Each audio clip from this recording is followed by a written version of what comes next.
네, 룻기는 우리가 말씀을 참 많이 들었던 본문 중에 한 부분이 아닐까 이런 생각을 해보면서요. 룻기서를 생각해 보면 대표적인 세 인물이 우리가 익히 많이 들어보았을 거란 생각을 해보게 됩니다. 첫 번째는 이제 시어머니인 나오미가 있고, 두 번째는 그의 며느리, 사랑스러운 며느리 둘 중에 한 명인 룻이 있고, 또 하나는 이제 아버지, 그러니까 엘리멜렉의 그 친족인 보아스라고 하는 인물이 있습니다. 그래서 나오미와 룻과 보아스에 관련된 세 인물의 좀 포커스가 좀 맞춰져 있는 상태로 룻기서가 1장부터 4장까지로 이루어져 있는 것을 우리가 익히 잘 알고 있는 것처럼 볼 수 있습니다. 그런데 이 룻기 1장 1절 말씀을 한번 보면요, 제가 말씀을 준비하지는 않았는데 제가 이렇게 읽어드릴게요. 룻기 1장 1절에 보면 사사들이 치리하던 때에 그 땅에 흉년이 들었다라고 말씀하고 있는 것을 보게 됩니다. 흉년이 들었다는 것은 먹을 것이 없는 거죠.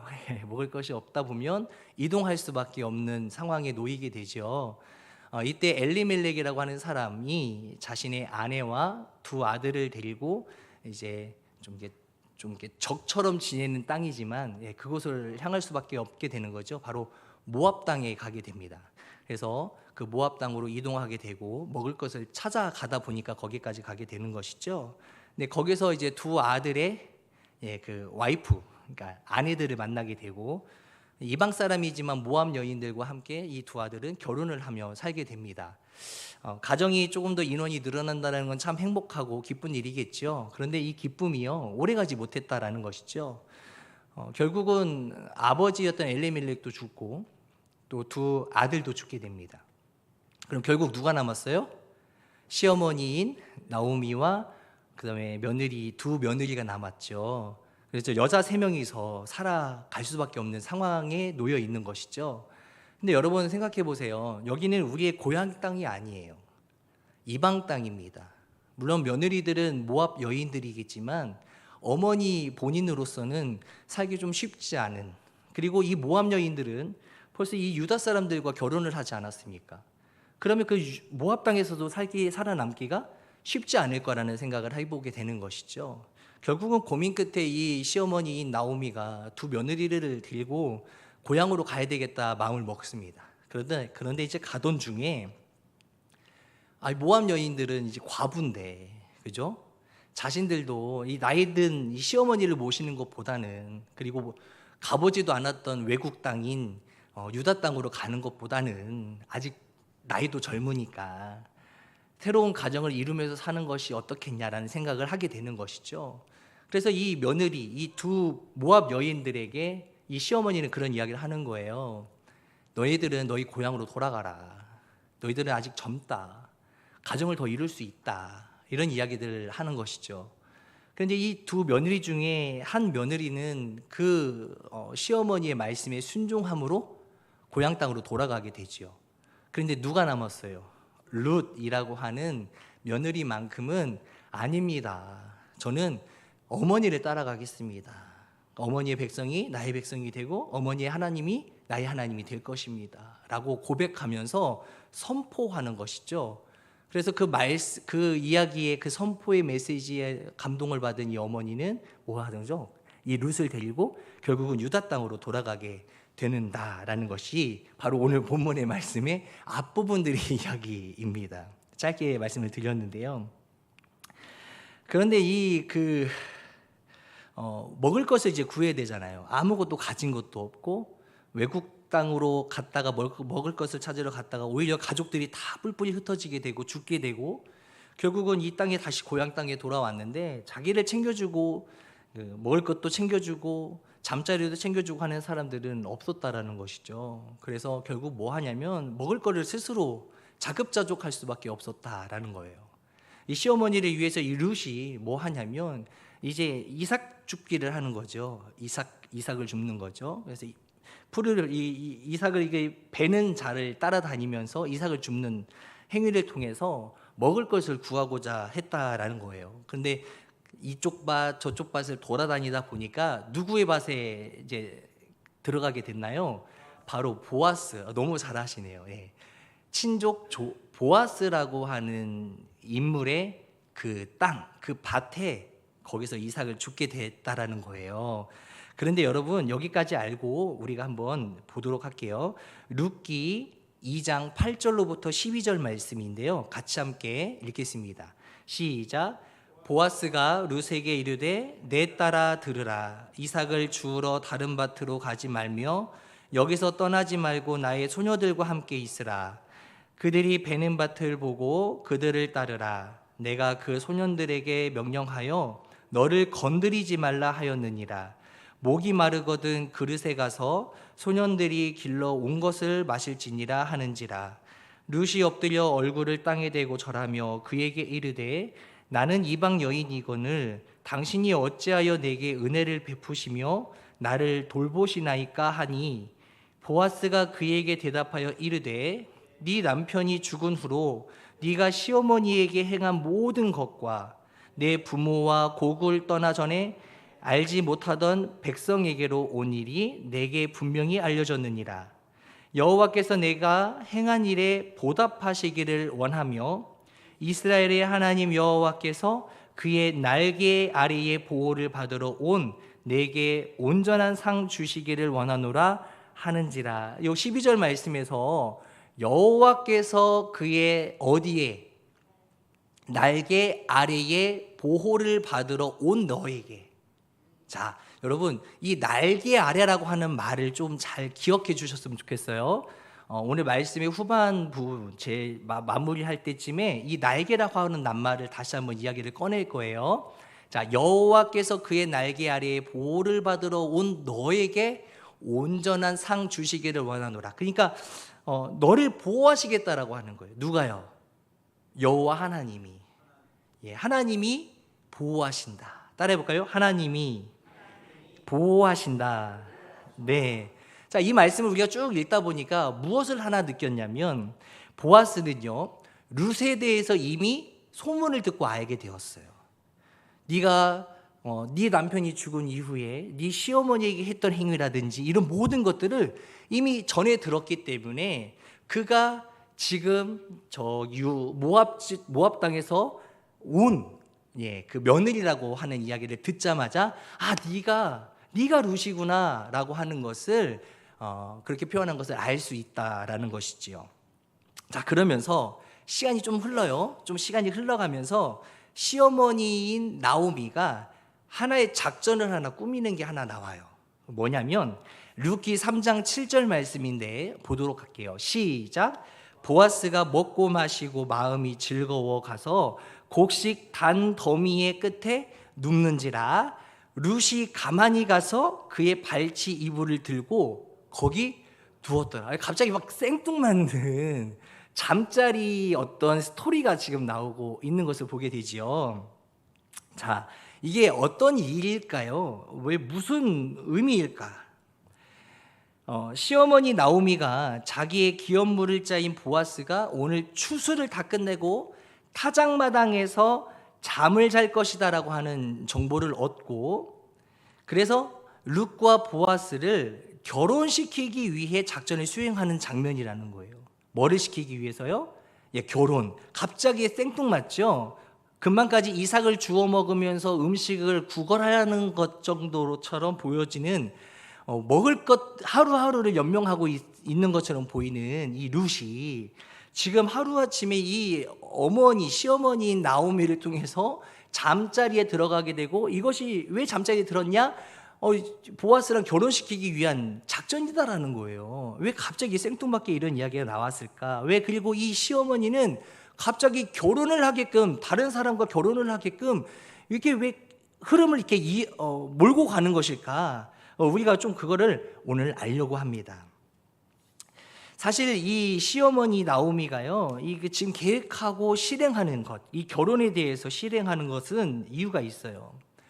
그동안 이 며느리 룻이요, 남편 복도 참 없죠. 남편이 결혼한 지 얼마 되지 않아서 죽어버렸잖아요.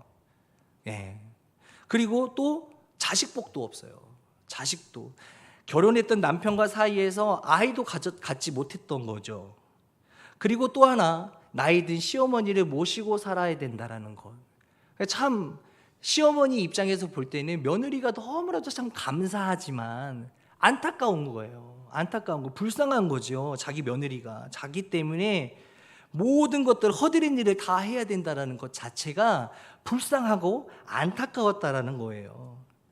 그래서 이제는 우리 며느리도, 이 룻이라고 하는 며느리도 이제 새로운 남편을 얻고 새로운 가정을 꾸리고 뭔가 좀 안정된 삶을 살아갔으면 좋겠다라고 하는, 그래서 그 안정이라고 하는 것이 무엇이냐면 바로 안식을 누리면서 살아갔으면 좋겠다라고 하는 시어머니의 그 생각과 마음이었다라는 거예요. 그러면서 이제 룻기 3장 1절 말씀에 보면 이런 말씀이 써 있어요. 룻의 시어머니 나오미가 그에게 이르되 내 딸아 내가 너를 위하여 안식할 곳을 구하여 너를 복되게 하여야 하지 않겠느냐라고 하는 따뜻한 사랑이 담긴 메시지를 이 룻에게 하는 것을 보게 된다라는 사실이지요. 여러분, 사실 룻뿐만이겠습니까? 이 땅을 살아가는 어느 누구든 어느 사람이든 예외 없이 우리 모두에게는요 안식이 필요하다라는 거예요. 대부분의 사람들은 그래서 안식하고 싶어 합니다. 좀 때마침 요즘에 휴가철 아닙니까? 네, 사람들 틈만 나고 시간만 생기고 날짜만 벌어진다면 놀러 가기 바빠요. 놀러 가는 게 왜 놀러 가요? 힘들려고 놀러 갑니까? 아니요, 힐링하려고 놀러 가요. 즐거우려고 놀러 간다라는 사실이지요. 이만큼 보니까 그래서 대부분의 사람들은 안식하는 것을 좋아한다라는 거예요. 그런데 평범한 안식 정도가 아니에요. 여기에서 말하는 안식은 지금 우리들의 삶이요 늘 바쁘고 정신없고 때로는 깨어지고 상하고 또 상처받고 무너지고 지쳐버리는 우리들의 삶이 아니겠습니까? 이러한 삶을 살아가는 정말 안식이 너무나도 절실한 그러한 삶을 우리가 살아가고 있다라는 건데요. 그러다 보니까 이런 안식을 누리기 위해서 사람들마다 각자 자신들의 방법을 총동원하여서 안식을 찾고 안식을 구한다라는 거예요. 어떤 사람은 안식을 잘 누릴 수 있도록 하기 위해 열심을 다하여 돈을 법니다. 또 어떤 사람은 돈을 버는 족족 안식을 누리기 위해서 여행을 떠나가는 사람들도 있습니다. 또 어떤 사람은 자신이 스스로 안식을 누리기 위해서 먹방 유튜버처럼 맛집들, 전국 곳곳의 맛집들을 찾아다니면서 맛있는 음식을 통해서 안식을 누리려고 하는 사람들도 있다라는 겁니다. 또 어떤 사람들은 여가 생활을 즐기는 거죠. 자신의 취미 생활이나 특기 생활들을 총동원해가지고 자신이 즐거워할 수 있을 만한 일들을 찾아서 안식을 누리려고 애쓴다라는 사실을 우리는 봅니다. 그 안식을 뭐 하는 거예요? 내 마음에 채우려고 하는 거예요. 그게 다 이 땅에 살아가는 사람들의 공통된 모습이 아닐까라는 생각을 해보게 됩니다. 그런데요, 인생에서 이러한 노력들은요 우리에게 짧은 쉼을 줄 수는 있을지 모르겠습니다. 그런데 이거를요 장기적으로 보면요 근본적으로 그게 안식의 방법은 아니다라는 거예요. 이것이 우리가 이야기하는 하나님이 주시는 그런 어떤 참 안식은 아니다라는 거예요. 왜냐하면 안식이라고 하는 것은 단순한 쉼의 문제가 아니라는 거예요. 진정한 안식은 어떤 안식을 이야기하는 거냐면 영적인 쉼을 이야기하는 거예요. 아멘. 우리가 흔히 안식을 생각하면 육적인 개념으로 이해하기가 참 쉽습니다. 바쁜 일상 가운데 시간을 쪼개고 내어서 체력을 보충하고 마음을 힐링하고 이러한 요소들 저런 요소들 다 끌어당겨서 아무튼 우리의 육적인 어떠한 부분들을 채워나가려고 하는 그런 육적인 개념의 안식들이 대부분 우리가 이해하는 구조라는 거예요. 이건 굉장히 육적인 부분이에요. 그런데 사실 안식은요 육체적인 영역을 이야기하는 게 아니라는 거예요. 훨씬 더 우리가 생각하는 것보다 정말 깊은 영적인 영역이라는 것을 우리가 기억했으면 좋겠습니다. 그것을 누가 이야기해요? 성경에서 이야기하고 있습니다. 성경이 진정으로 말하는 안식이라고 하는 것은 하나님의 말씀에 순종하면서 하나님의 다스림 안에 있는 복된 상태, 그것이 곧 안식이다라는 거예요. 우리가 생각해왔던 안식과 개념이 좀 다를 수 있어요. 우리는 뭔가 쉬고 누리고 힐링하고 이런 걸 생각하지만 성경에서 말하는 안식이라고 하는 그 개념은 하나님의 다스림 안에 들어가 있는 상태, 그것이 곧 안식이다. 창세기 말씀에 보면 이런 말씀이 있어요. 2장 3절 말씀에 보면 같이 읽어볼까요? 시작. 하나님이 그 일곱째 날을 복되게 하사 거룩하게 하셨으니 이는 하나님이 그 창조하시며 만드시던 모든 일을 마치시고 그날에 뭐 하셨어요? 안식하셨어요. 여러분, 이 세상은 우리가 다 아는 것처럼 하나님의 말씀으로 창조되었습니다. 하나님께서 빛이 있으라 하니까 빛이 생겼어요. 빛과 어둠을 나누시니까 낮과 밤이 되었고, 공중에 나는 것들이 생겨라 했고, 또 땅에 육축이 생겨라 했더니 또 말씀 따라 생겼습니다. 이게 뭐예요? 이 세상의 모든 만물들이 하나님의 말씀에 순종함으로 존재하게 되었다라는 거예요. 믿으시면 아멘. 다시 말하면 하나님의 말씀에 순종함으로 이 모든 피조물들이 이 땅 가운데 존재하기 시작했다라는 사실입니다. 그래서 하나님이 이 존재를 향하여서 뭐라고 말씀하셨냐면, 따라해 볼까요? 보시기에 좋았더라. 아멘. 이렇게 이야기하는 거죠. 성경이 말하는 안식이 바로 이거라는 거예요. 하나님이 보시기에 좋은 상태로 유지되는 것, 그것이 바로 안식이다라고 하는 것입니다.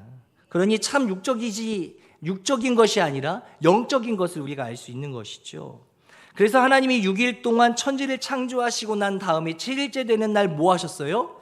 안식하셨다. 그 안식하셨다라고 하는 그 의미는 7일째에 쉬셨다라고 하는 말이 되겠지만, 가장 더 본질적으로 우리가 파고 들어간다면 6일 동안 하나님의 말씀에 순종함으로 이 모든 창조물들이 만들어졌었을 때, 이것이 하나님이 만드신 순리대로, 말씀대로 순종함으로 흘러가는 것을 하나님이 7일째 되는 날 지켜보고 계신다라는 거예요.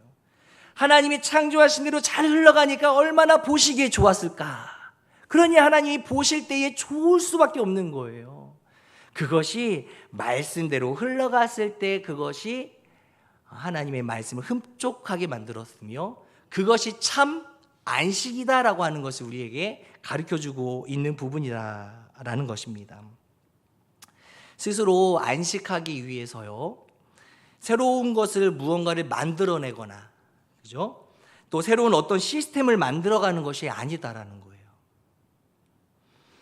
스스로 하나님의 통치하심 아래에 있는 그 상태, 하나님의 말씀에 순종함으로 하나님의 통치 아래 들어갈 수 있는 그 상태, 그래서 하나님의 말씀, 처음에 창조하셨던 그 상태, 창조된 그 상태대로 순종함대로 그대로 유지가 되는 것이 바로 안식이다. 자연스럽게 우리는요, 하나님께서 창조하신 피조물로서 모두가 우리는 안식하는 것을 너무나도 잘 이해하는 사람들입니다. 아멘. 네, 그런데 이 안식의 상태는요, 하나님의 말씀을 붙들고 순종하는 삶을 살아 나아갈 때에 유지가 되는 것이에요. 왜요? 하나님이 그렇게 창조하셨기 때문에. 아멘. 그런데 문제는 뭐냐면, 하나님이 이 땅 가운데에 인간을 창조하셨는데 누구를 만드셨어요? 아담. 그리고 그의 배필 누구? 하와. 아담과 하와를 하나님께서 두셨어요. 그런데 이것이 하나님의 창조 질서대로, 안식의 질서대로 잘 이행되고 흘러가면 좋은데, 그들 가운데에 죄라고 하는 것이 들어오다 보니까 어떤 생각이 들었냐면, 이 질서를 깨트릴 수밖에 없는 잘못된 행위를 함으로 이 모든 질서가, 창조 질서가, 안식의 질서가 깨지게 되었다라는 것입니다. 다시 말하면 하나님의 말씀을 떠난 인간의 삶에는 죄로 인해서 더 이상 완전한 안식을 누릴 수 없는 그러한 상태, 즉 타락해버렸기 때문에 발생한 것이다라는 거예요. 여러분, 우리가 지금 인생이 너무나도 피곤한 이유가 무엇입니까? 그래서 세상 사람들은 내가 안식이 없어, 내 안에 쉼이 없어, 그래서 내 안에 평안이 없어.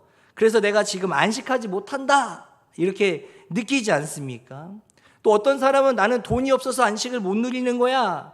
나는 시간이 없어서 안식을 못 누리는 거야. 나는 여건이 안 돼서 안식을 누리지 못하고 있는 거야. 나는 바빠서 안식을 못 누리고 있다라고 생각을 합니다.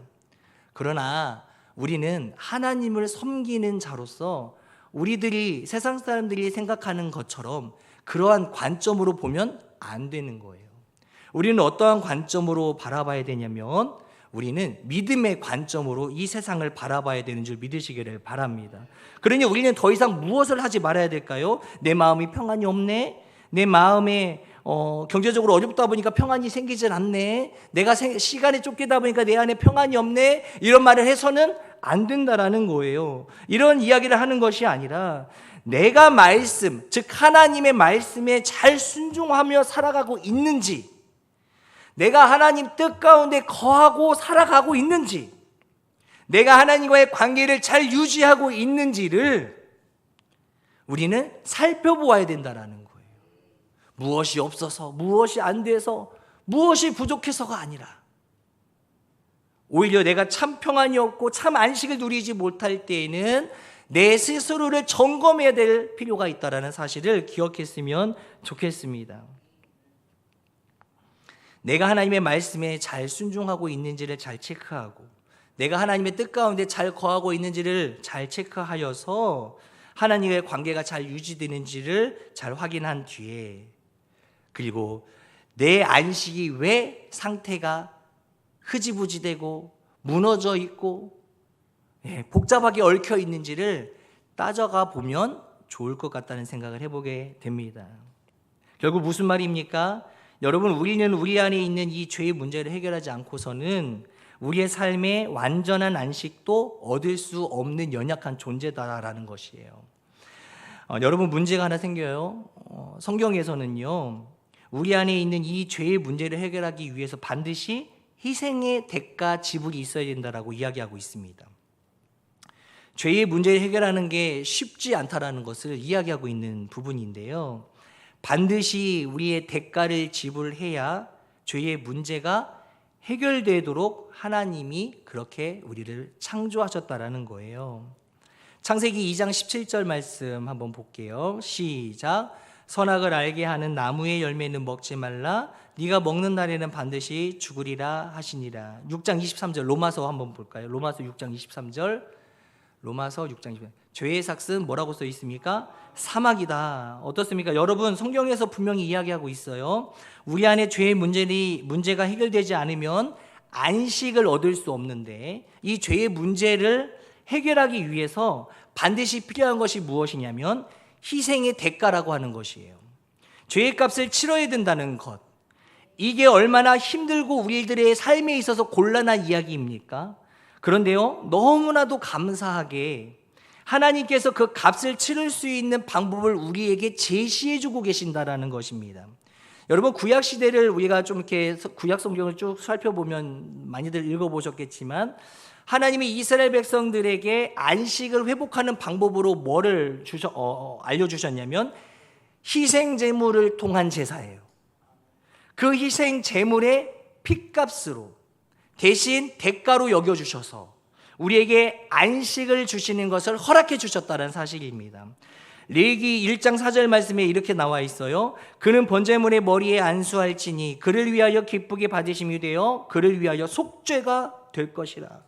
여러분뿐만 아니라 하나님이 이스라엘에게 안식을 주시기로 약속했던 가나안 땅으로 들어갈 때에도 이스라엘 백성들은 무수한 대가를 치루어야만 했습니다. 수많은 나라들, 수많은 이방 족속들과 전쟁을 통하여 뭐 했습니까? 핏값을 치르게 하셨어요. 그래서 결국 그들은 뭐 했어요? 가나안 땅에 입성하게 되었던 거예요. 그리고 마침내 하나님은 결국 우리의 죄를 완전히 회복시키기 위해서 나중에는 누구를 우리에게 이 땅 가운데 보내주셨어요? 예수 그리스도를 보내주신 겁니다. 예수님께서 이 땅에 오셔서 저와 여러분들을 위해서 십자가를 져주신 겁니다. 예수님께서 십자가 사건을 통해 우리에게 안식을 회복시켜 주시고자 하셨던 것입니다. 그것이 바로 구원의 통로가 되어 주셨다는 거예요. 대가를 지불하신 예수 그리스도를 우리 기억하셨으면 좋겠습니다. 그래서 우리가 가져야 되는 마음은 뭐냐면 우리 안에 있는 분주함이나 우리 안에 있는 연약함이나 우리 안에 있는 삶의 무거운 짐들을 다 십자가 앞에 가지고 오는 거예요. 그리고 그 십자가 앞에 다 내려놓고 우리는 그 십자가 아래에서 뭐를 하면 되냐면 안식을 누리면 되는 거예요. 여러분, 우리의 문제들이요, 우리가 어려워하는 것들, 걱정스러워하는 모든 것들이요, 우리가 해결할 수 있으면요 진작부터 해결했을 거예요. 그러나 우리가 쉽지 않죠. 어렵잖아요. 힘들어요. 왜요? 내가 내 문제를 스스로 해결하려고 하기 때문에. 근데 이 세상의 모든 창조 질서는요, 누구로 말미암아 흘러가게 되어 있어요? 여호와 하나님으로 말미암아 흘러가게 되어 있어요. 말씀으로 흘러가게 되어 있어요. 주의 명령으로 흘러가게 되어 있어요. 그러면 우리가 이것을 잘 흘러가게끔 하기 위해서는 내 방법과 내 방식으로는 더 이상 감당할 수 없는 것이라는 거예요. 누구에게 의지를 해야 됩니까? 여호와 하나님 앞에 의지를 할 때에 우리는 내가 감당할 무게가 가벼워지고 해결받는 놀라운 역사를 맛볼 수 있다는 것을 기억했으면 좋겠습니다. 여러분, 그런 의미에서 저는 예수님께서 이 땅 가운데 오셔서 하셨던 말씀 중에 한 말씀을 한번 함께 읽고자 합니다. 마태복음 11장 28절 말씀인데 같이 읽겠습니다. 시작. 수고하고 무거운 짐진 자들아 다 내게로 오라. 내가 너희를 쉬게 하리라. 아멘. 여러분, 예수님이 여기서 내가 너희를 쉬게 하리라, 쉬게 한다는 말이 오늘 제가 서두에도 계속 이야기하는 뭐예요? 안식이라는 거예요. 안식. 내가 너희에게 안식을 주겠다라고 하시는 것. 물론 너 병들었어? 내가 그 병 고쳐줄게. 두렵니? 내가 너에게 마음의 평안도 줄게. 너 삶에 문제가 있니? 기도 제목이 있니? 내가 응답해 줄게. 이런 어떤 표면적으로 드러나는 내용들을 해결하는 것으로 우리가 안식을 누릴 수도 있겠지만, 진정한 안식은 무엇이냐면 내 안에 잠재되어 있는 죄 문제가 해결되는 것이 곧 진정한 참 안식의 방법이라는 거예요. 여러분, 예수님께서 이 땅 가운데 오셨던 목적이 뭐예요? 우리의 뭐를 해결하기 위해서? 죄의 문제를 해결하시기 위해서 이 땅 가운데 오시지 않았습니까? 그러니 하나님께서, 예수님께서 말씀하시는 것, 이 말씀, 방금 읽었던 말씀을 다시 한번 되짚어보면 수고하고 무거운 짐진 자들아 할 때 그 가운데 뭐가 들어가야 될까요? 수고하고 무거운 죄의 짐을 진 자들아 다 나에게 와라. 내가 너희의 모든 죄를 짊어지고 십자가에 못 박혀 죽음으로 핏값으로 대신 지불하여 주어서 너의 삶에 이 십자가만 있다면 영원한 안식이 보장받을 수 있는 그러한 인생으로 내가 너를 인도하여 줄 것이다 라고 하는 메시지가 강력하게 있다라는 겁니다. 이 땅 가운데 이것이, 이 땅 가운데 예수님이 오신 목적이라는 거예요. 이것이 바로 진정한 복음이라는 거예요. 그래서 복음은 우리에게 있어서 소망이 되는 줄을 믿으시기를 바랍니다. 사랑하는 성도님 여러분들, 이쯤에서 다시 오늘 본문으로 잠깐 돌아가도록 하겠습니다. 룻이 자신의 안식을 회복시켜줄 보아스에게 나아가는 장면은요, 어떤 의미에서 나 스스로는 결코 죄의 문제를 해결할 수 없다, 나 스스로는 결코 안식을 회복할 수 없다, 우리 스스로는 연약한 모습뿐이다, 우리 자신의 모습을, 이 룻의 모습을 통해서 정확하게 우리는 볼 수 있고 발견할 수 있습니다. 여러분, 룻도 지금 마찬가지 아닙니까? 룻의 상황이 좋습니까? 아니요, 그렇지 않습니다. 보아스가 나오미와 룻을 대신해서 기업을 물려주지 않는다면 그 사람들, 이 나오미와 룻에게 있어서는 소망이나 희망 자체는 없다라는 거예요. 그러니 그들이 정말로 온전하게 쉼을 누리고 안식을 누리기 위해서는 누가 필요한 거예요? 이 보아스가 필요하다라는 거예요. 이 보아스에게 기업을 물려받아야만 이들이 먹고 안정적인 삶, 그 다음에 안식을 누릴 수 있다라는 거예요. 여러분 중요한 것은 이 보아스가 누가 보내신 걸까요? 하나님이 보내신 거예요. 나오미에게, 이 룻에게 이 보아스를 하나님이 보내주신 거예요. 왜요? 지금 우리가 아까 말씀을 읽었을 때 아까 제가 어떤 거 기억하라고 했죠? 날개 아래, 여호와의 날개 아래 보호하심 받는. 그런데 여러분, 아까 우리가 앞전에 읽었던 3장 7절 말씀이었나요? 3장 7절 말씀 한번 볼까요? 7절부터 9절까지 한번 읽어볼게요. 시작.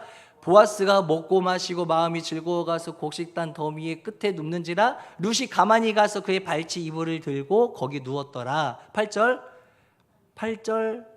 제가 읽을게요. 8절 없나요? 자, 읽을게요. 밤중에 그가 놀라 몸을 돌이켜 본즉 한 여인이 자기 발치에 누워 있는지라. 9절 이르되 네가 누구냐 하니 대답하되 나는 당신의 여종 루시오니 당신의 옷자락을 펴 당신의 여종을 덮으소서. 자, 덮어달라고 하는데 옷자락이라고 하는 말이 있잖아요. 여러분, 옷자락이라고 하는 그 옷이라고 하는 그 어근이요, 카나프라고 하는 히브리어입니다.